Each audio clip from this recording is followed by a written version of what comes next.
last question would be that what advice would you like to give our young audience? And can you please highlight how aspiring students can build successful careers in neuroscience? I think what fundamentally you have to do in India is that, and I'm talking from the perspective of students, is to sort of get out of the mindset that learning happens only in the classroom, right? Like your professors can only teach you just something. In fact, in most universities, professors are who are doing the hardcore teaching, like who are doing your basic science teaching, their knowledge is already backdated, not because of anything about them, but because they stopped studying and they started teaching. Just this natural progression of things, right? Yet knowledge is being accumulated at the scary pace in this world, right? So by the time you're reading something in a textbook, that text things make into textbook after maybe 10, 15 years of being fundamental science, right? Like take molecular biology techniques like CRISPR. Do you know about CRISPR, this gene editing technology? It Yes. is only now starting to make it into textbooks. But if you look at when it was discovered, it was in the early 2000s when it was really coming up. The basic research papers were out there. So I think there's two things I would say. So get out of this mindset that what you will learn will be there in your textbooks. It will be not. But so that's the bad part, right? That your textbooks are not sufficient. So what do? The internet is full of knowledge.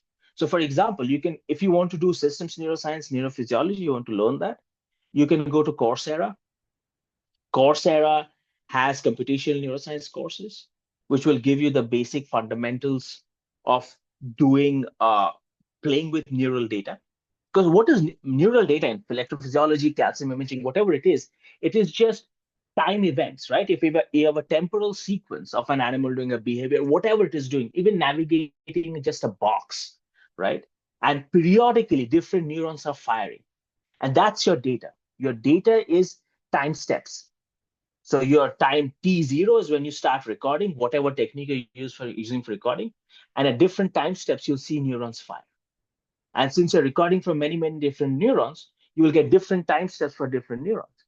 And the whole idea is to find a fundamental logic of how can you interpret connectivity between these neurons by looking at when they fire. This is like the very broadly what neuroscience is.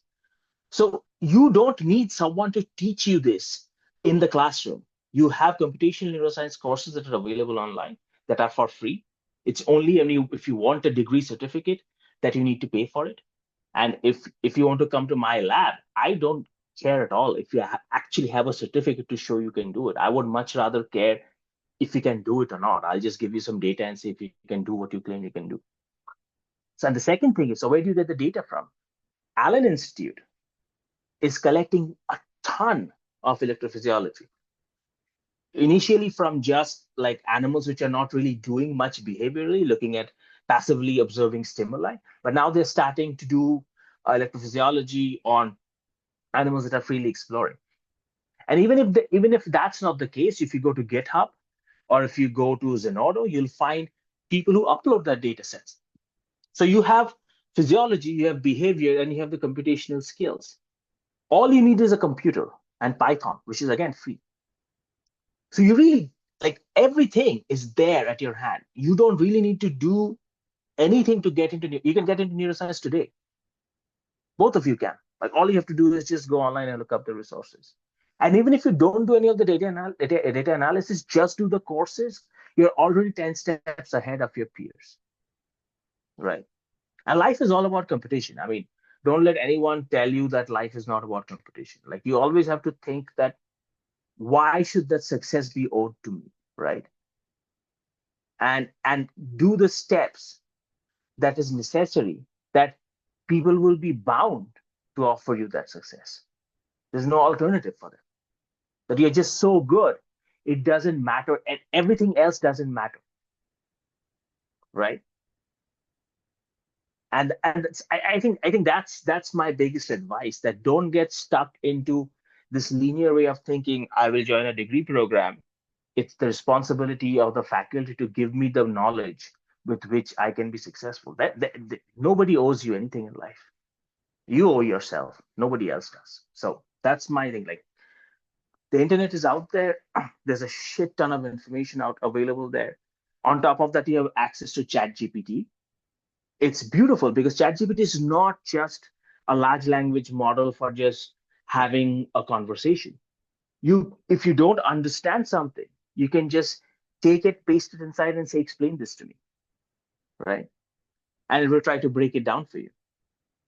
If you want to write code, right? Or if you don't understand some code, actually, I think not. It's not a good idea to tell ChatGPT to write code. You can take a piece of code that you have found online from some paper somewhere. You can put it into ChatGPT and ask it to explain it to you, and it will break it down for you, right? And of course, it might not do it completely accurately, but it will be far better than anything that you will be able to get in a classroom setting, because your interest might not be the same as the rest of the 49 people in your class. There's no way a teacher will be able to do this for you on a regular basis. It's not done here, it's not done in any university in the world. If you ask why MIT is MIT and Harvard is Harvard, is because people are doing what I'm telling you that they're doing.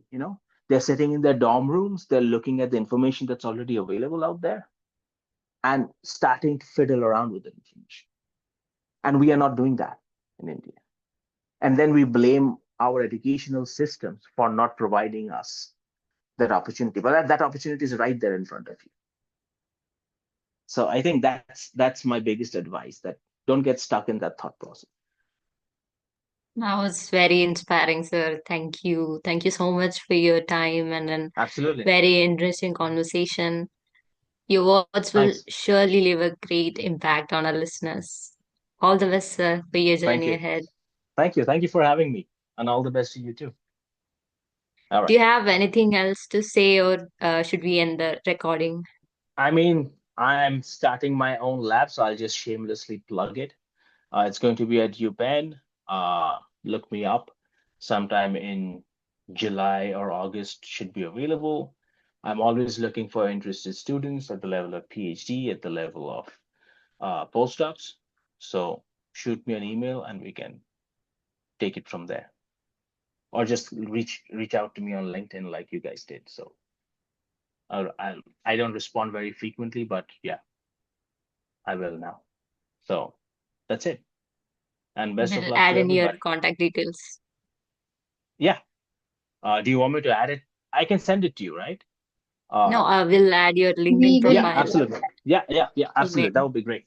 That would Yeah. be great. All right. Thank Okay. you. Thank All you. right. Best of luck to both of you. Bye bye. Thank you so Thank you, much. sir. Bye bye.